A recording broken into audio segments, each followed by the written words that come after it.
Ubani osengcupheni kakhulukazi hepatitis ukona ubususitshelile shame ukuthi nazi izinto engabanga otshwala nani but nje obani isikhathi esiningi cha ibona abasengcupheni kakhulu wonke umuntu angaba sengcupheni ukuthola iHepatitis kodwa engithanda ukufocusa kuyo njengamanje iHepatitis B ngoba umnyango wezempilo une campaign ye triple eradication la befuna uku-eradicate khona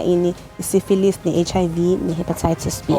iHepatitis B itholakala ngendlela efanayo nani neHIV ngokuthi mhlawumbe ulale ngocansi ungasebenzisi icondom so it's a sexually transmitted so lokuthi mhlawumbe bathi ke ubuthe isibindi esivuvukayo iya esibindini ucansi